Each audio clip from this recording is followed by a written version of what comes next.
My dear friends, एक बार फिर से आपका अपने चैनल टारगेट गुरुकुल में स्वागत है। फ्रेंड्स, अगर आप लोग टारगेट गुरुकुल को सब्सक्राइब नहीं किए, पहले सब्सक्राइब कर लेना, क्योंकि आपको पता है कि आपकी प्रवेश परीक्षा वाली क्लास में आज की आपके करंट अफेयर्स में डिस्कशन करने वाले हैं। मैंने वो बोला जैसे डेली 7 बजे आपका जो डेली का 7 बजे डेली का जो करंट अफेयर्स रहेगा, जो करंट अफेयर्स के इंपॉर्टेंट क्वेश्चंस रहेंगे उसको हम डिस्कशन करेंगे जब तक आप लोग के एंट्रेंस एग्जाम क्लियर नहीं हो जाते। ठीक है, जब तक एंट्रेंस एग्जाम होंगे नहीं तब तक टारगेट गुरुकुल आपके साथ है। और कोई अपडेट, कोई भी इन्फॉर्मेशन, कोई भी लेक्चर्स, कोई भी आप लोग के लिए इंपॉर्टेंट वीडियोज़ रहती है आपसे मिस नहीं होने देंगे। इस चीज़ की गारंटी हम पूरी देते हैं आपको। ठीक है, अब देखिए, जितने स्टूडेंट्स हमारे लखनऊ विश्वविद्यालय, गोरखपुर विश्वविद्यालय CUET एग्जाम की प्रिपरेशन कर रहे हैं, उनमें जाहिर सी बात है कि हर सब्जेक्ट में BA, BCom, BSc, LLB, BA, LLB सभी कोर्सेज में आपके वहाँ से 4 से 5 करंट अफेयर्स के क्वेश्चंस ज़रूर देखने को मिलेंगे। ठीक है, और करंट अफेयर्स हमारे रियल लाइफ में भी बहुत ही इंपॉर्टेंट रोल प्ले करता है, तो इसलिए करंट अफेयर्स क्लास हम सबके लिए इंपॉर्टेंट है। ठीक है, चलिए वीडियो को स्टार्ट करते हैं। अगर वीडियो आपके लिए थोड़ी भी हेल्पफुल लगती है, वीडियो को ज़रूर लाइक करना, जिससे कि हमारा मोटिवेशन बढ़ता है और आप लोग के लिए डेली करंट अफेयर्स क्लास हम डेली 7 बजे आपको ऐसे ही लेके आते रहेंगे। ठीक, जो आज की इस वीडियो का पहला लेक्चर होगा, पहला क्वेश्चन होगा, उससे देखिए कि 9 जून 2022 को किस राज्य या केंद्र शासित प्रदेश में सूफी उत्सव का आयोजन किया गया है। ठीक है, एक बार फिर मैं क्लियर करता हूँ। क्वेश्चंस को देखिए, 1-2 बार पढ़ेंगे ना, क्वेश्चन ऑटोमेटिक समझ में आने लगेगा और क्वेश्चंस को आपको याद भी नहीं करना पड़ेगा। ठीक है, यहाँ पर देखिए 9 जून 2022 को किस राज्य या केंद्र शासित प्रदेश में सूफी उत्सव का आयोजन किया गया। तो फ्रेंड्स, आप लोग का जम्मू कश्मीर, शेर-ए-कश्मीर अंतर्राष्ट्रीय केंद्र, यानी कि आप लोग का इसका आयोजन जम्मू कश्मीर में किया गया। कब किया गया? 9 जून को किया गया। और किसका यहाँ पे आयोजन किया गया? तो फ्रेंड्स, केंद्र शासित प्रदेश में सूफी उत्सव का आयोजन हुआ है। ठीक है, सूफी उत्सव। ठीक है, उद्देश्य क्या है? तो अंतरात्मा को जानना है। यहाँ पर देखिए, जो हमारा सेकंड क्वेश्चन है इस लेक्चर का, वो है कि जून 2022 में जारी विश्व सतत विकास रिपोर्ट UNSDSN 2022 में भारत कौन से स्थान पर रहा है।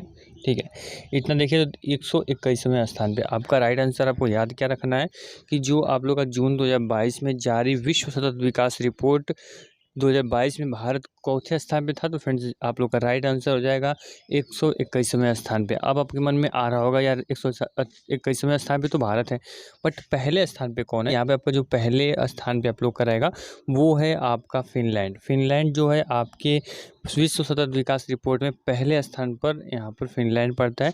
अब आपके मन में आएगा कि UNSDSN का फुल फॉर्म क्या होगा, जो कि ये क्वेश्चंस आने की पूरी संभावना है, क्योंकि फुल फॉर्म से रिलेटेड क्वेश्चंस, स्पोर्ट और इवेंट से रिलेटेड क्वेश्चंस बार बार प्रवेश परीक्षा में देखे जाने हैं। ठीक है, यहाँ पर देखिए, जो आप लोग का UNSDSN का जो फुल फॉर्म होगा, इसका फुल फॉर्म होगा United Nation sustainable development and solution.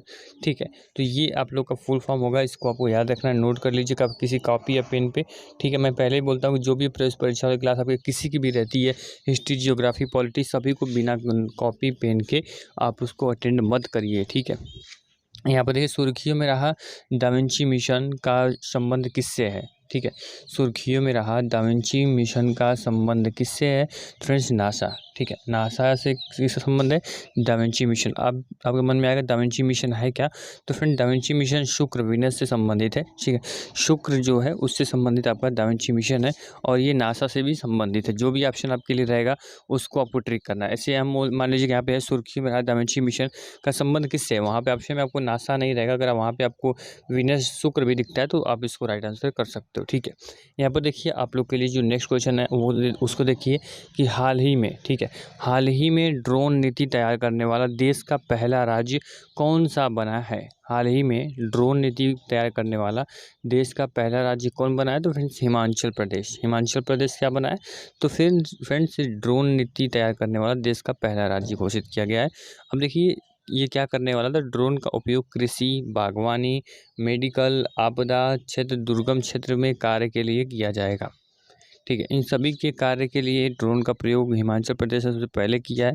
ठीक है, अपने देश में, इसको आपको याद रखना है। ठीक है, अब देखिए नेक्स्ट क्वेश्चन, देखें नेक्स्ट क्वेश्चन में चलते हैं। ठीक है, लोकतंत्र के स्वर और द रिपब्लिकेशन एथिक्स किस भारतीय व्यक्ति की चुनिंदा भाषण है? ठीक है, यहाँ पर फिर देख लीजिए कि लोकतंत्र के स्वर और द रिपब्लिकेशन एथिक्स किस भारतीय व्यक्ति के चुनिंदा भाषण है? तो फ्रेंड्स, राष्ट्रपति रामनाथ कोविंद।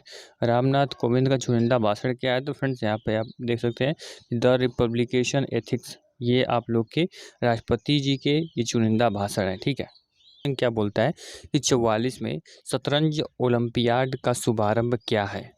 ठीक है, क्वेश्चंस को ध्यान से देखिए, उसके बाद इसका राइट आंसर आपका हो जाएगा थबी। थबी क्या है, 44 में शतरंज ओपेटा का शुभारंभ किया। तो थबी देखिए, कुछ आप लोग के इंपॉर्टेंट नोट्स यहाँ पे दिखाए गए हैं। 44 में शतरंज ओलंपियाड रूस के मास्को में आयोजित होने वाला था। ठीक है, जो कि आपके रूस के मास्को में आयोजित होने वाला था, लेकिन रूस यूक्रेन के घर्षण के कारण यानी कि विवाद के कारण मास्को में स्थगित कर दिया गया इसको। ठीक है, अब भारत के चेन्नई में आयोजित हुआ, यानी कि भारत के चेन्नई में अब आप लोग का 44 शतरंज ओलंपियाड का शुभारंभ ये आप लोग का भारत में चेन्नई में होगा। पहले कहाँ होने वाला था, पहले ये मास्को में जो कि रूस में पड़ता है वहाँ पे होने वाला था। ठीक है, बट यहाँ पे आपको पता है कि रूस और रसिया और यूक्रेन के बीच जो आपसी मैटर चल रहा है, विवाद चल रहा है। सो फ्रेंड देखिए, नेक्स्ट क्वेश्चन क्या है कि केंद्र सरकार ने विभिन्न पुरस्कारों की नामांकन प्रक्रिया, ठीक है, केंद्र सरकार ने विभिन्न पुरस्कारों की नामांकन प्रक्रिया में को पारदर्शी बनाने एवं जन भागीदारी सुनिश्चित करने के लिए किस पोर्टल की शुरुआत की है। ठीक है, केंद्र सरकार ने विभिन्न पुरस्कारों की नामांकन प्रक्रिया को पारदर्शी बनाने एवं जन भागीदारी सुनिश्चित करने के लिए किस पोर्टल की शुरुआत की है। फ्रेंड्स, राष्ट्रीय पुरस्कार पोर्टल, राष्ट्रीय पुरस्कार पोर्टल की शुभारंभ किया गया है, जिसमें कि यहाँ पर राज्य केंद्र सरकार ने इसको आप लोग को सुनिश्चित किया है, क्योंकि जो आप लोग के पुरस्कार हैं और इसके भागीदार कौन है वो सब कुछ आपको राष्ट्रीय पुरस्कार पोर्टल पे आसानी से देखने को मिल जाएगा। ठीक है, यहाँ पर देखिए कि आपका नेक्स्ट क्वेश्चन क्या है कि हाल ही में किस देश में डिजिटल इलेक्ट्रॉनिक्स के लिए विश्व का पहला राइट टू रिपेयर कानून पारित किया गया है। तो फ्रेंड्स, अमेरिका, ठीक है, न्यूयॉर्क। यहाँ पर देखिए हाल ही में किस देश में डिजिटल इलेक्ट्रॉनिक्स के लिए विश्व का पहला राइट टू रिपेयर कानून पारित किया गया। फ्रेंड्स, अमेरिका, न्यूयॉर्क, आपको इसको याद रखना। देखिए आप इसकी ये नियम है क्या उसको समझने के लिए आपको यहाँ पे देखिए कि राइट टू रिपेयर में डिजिटल इलेक्ट्रॉनिक्स के निर्माणकर्ता के द्वारा उपकरण, पुर्जे या सॉफ्टवेयर स्वतंत्र मरम्मत करने वाले व्यक्तियों को उपलब्ध कराए जाएंगे। यानी यहाँ पर इन्होंने क्लियर किया कि हमारे जो कोई इलेक्ट्रॉनिक गैजेट है, ठीक है, इलेक्ट्रॉनिक निर्माण करता है कोई कंपनी है, तो वो जो उसके पार्ट होंगे, सॉफ्टवेयर होंगे, पुर्जे होंगे, वो आसानी से किसी रिपेयर वाले को दे सकते हैं, जिससे कि उसकी जो इलेक्ट्रॉनिक्स गैजेट है वो आसानी से कहीं भी वो रिपेयर करा सकता है। तो ये आप लोग का न्यूयॉर्क, अमेरिका में आप लोग को ये कानून बनाया गया है। ठीक है, यहाँ पर देखिए जो आपको नेक्स्ट क्वेश्चन क्या बोलता है कि हाल ही में अंकटाड द्वारा जारी विश्व निवेश रिपोर्ट 2022 में कौन सा देश वर्ष 2021 में एफडीआई का शीर्ष प्राप्तकर्ता बना है। द्वारा जारी विश्व निवेश पोर्टल 2022 में कौन सा देश वर्ष 2021 में एफडीआई का शीर्ष प्राप्तकर्ता बना है। Friends, America. यहाँ पर जो इसका मतलब रिपोर्ट है, जो निवेश की रिपोर्ट है, वो है 367 बिलियन डॉलर, 367 बिलियन डॉलर, जो कि ये 2021 की रिपोर्ट है। एफडीआई का शीर्ष पर यानी पहले नंबर पर विराजमान है अमेरिका। ठीक है, अब यहाँ पर देखिए आप पूछोगे कि यार अमेरिका तो है, भारत हमारा इंडिया कौन नंबर पे आता है। तो फ्रेंड्स, यहाँ पर देखिए कि यहाँ पे अंकटाड द्वारा जारी विश्व निवेश रिपोर्ट में आप लोग बता दें कि भारत इस सूची में 7वें स्थान पर आता है। जो इसका यहाँ पर जो आप लोग का बजट है वो आपका 45 बिलियन डॉलर का यहाँ पे निवेश है। ठीक है, तो आपको इसको याद रखना है कि आपका इंडिया कितने नंबर पे है, 7वें नंबर पे है, और अमेरिका जो कि पहले नंबर पे है। ठीक है, दोनों का जो यहाँ पर निवेश रिपोर्ट है वो देख सकते हो। अमेरिका की जो यहाँ पर है लगभग आप लोग 367 बिलियन डॉलर, और जो हमारे इंडिया की है वो है 45 बिलियन डॉलर। ठीक है, इतना क्लियर हुआ। अब आगे क्वेश्चन को देखना है कि हाल ही में किस भारतीय को अंतर्राष्ट्रीय मुद्रा कोष IMF के एशिया प्रशांत क्षेत्र का निदेश बनाया गया है। ठीक है, आपको यहाँ पर फिर देखिए कि हाल ही में किस भारतीय को अंतर्राष्ट्रीय मुद्रा कोष IMF के एशिया प्रशांत क्षेत्र का निदेशक बनाया गया है। फ्रेंड्स, कृष्णा श्रीनिवास को क्या बनाया गया है फ्रेंड्स, तो पूछ सकता है आप लोग को। तो यहाँ पे आप लोग का इसका आंसर क्या होगा कि भारतीय को अंतर्राष्ट्रीय मुद्रा कोष के एशिया प्रशांत क्षेत्र का निदेशक बनाया गया है। ये कृष्णा श्रीनिवास हैं क्या, तो पूर्व योजना आयोग के सलाहकार रह चुके हैं, जो कि अब इनको यहाँ पे अंतर्राष्ट्रीय मुद्रा कोष IMF के एशिया प्रशांत क्षेत्र का निदेशक बनाया गया है। ठीक है, इतना क्लियर हुआ। आगे देखिए जो आप लोग बता दें कि यहाँ पर हाल ही में अहमदाबाद में, ठीक है, हाल ही में अहमदाबाद में भारतीय राष्ट्रीय अंतरिक्ष संवर्धन और प्राधिकरण केंद्र के मुख्यालय का उद्घाटन किसने किया है। क्वेश्चन को फिर से देखिए, हाल ही में अहमदाबाद में भारतीय राष्ट्रीय अंतरिक्ष संवर्धन और प्राधिकरण केंद्र के मुख्यालय का उद्घाटन किसने किया है? तो फ्रेंड्स नरेंद्र मोदी, प्रधानमंत्री नरेंद्र मोदी के द्वारा भारतीय राष्ट्रीय अंतरिक्ष संवर्धन और प्राधिकरण केंद्र के मुख्यालय का उद्घाटन किया गया। ये कहाँ पे? तो फ्रेंड्स अहमदाबाद में।